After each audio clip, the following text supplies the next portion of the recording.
na fadhila zilizomo ndani ya mwezi wa Ramadhan, kuwakumbuka wazazi wetu, ndugu zetu, jamaa zetu ambao wametangulia mbele ya haki.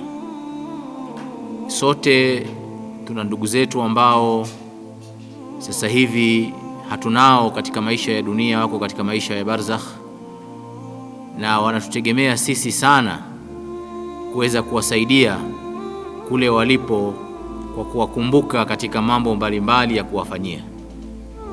Sasa kwa sababu sisi tupo katika mwezi huu wa Ramadhan, Allah ametubahatisha tuweze kuwemo ndani ya mwezi huu na tupate fadhila hizi, pamoja na kujichumia sisi wenyewe, lakini vile vile tukumbuke kwamba tuna wajibu wa kuwafanyia wazazi wetu na ndugu zetu, wapendwa wetu ambao wametangulia mbele za haki.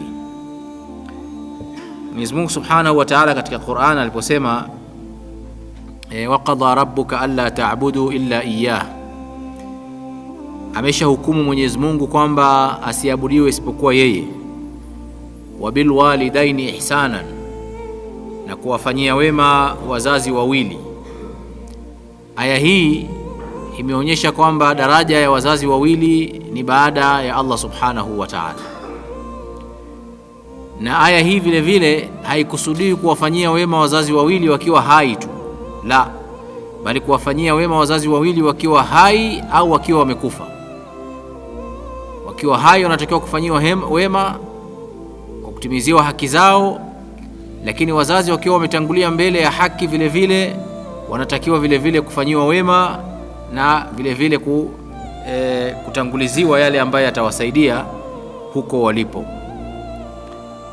Na Mtume sallallahu alaihi wasallam katika kuonyesha uhitaji wa mwanadamu anapokuwa ametangulia mbele ya Allah Subhanahu wa Ta'ala, katika hadithi sahihi Mtume sallallahu alaihi wasallam anasema, idha mata ibnu adam anqata amaluhu illa min thalath, anapokuwa amefariki mwanadamu amali zake zote huwa zinakatika isipokuwa mambo matatu.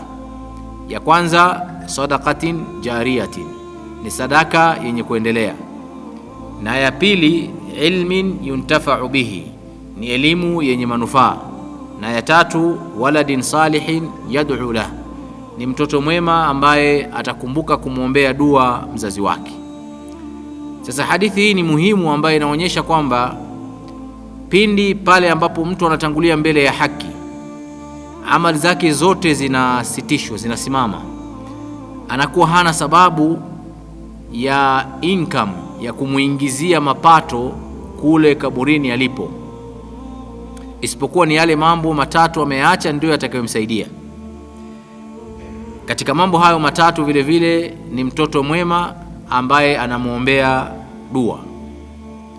Sasa ndugu zetu ambao wametangulia mbele ya haki wanahitaji tuwakumbuke, na kuwakumbuka si kwenda tu kuwatembelea makaburini, la hasha, au kuwakumbuka kwa kuangalia picha zao na kuangalia album na kuhadithia historia zao. Hii haitoshi, bali kuwakumbuka kwanza ni kuwafanyia istighfar kwa Allah Subhanahu wa Ta'ala, kama ambavyo sisi sasa hivi tunaomba istighfar kwa wingi, tunamuomba msamaha Allah Subhanahu wa Ta'ala atusamehe. Lakini siku zote usisahau vile vile kuwaombea istighfar wazazi wako wawili.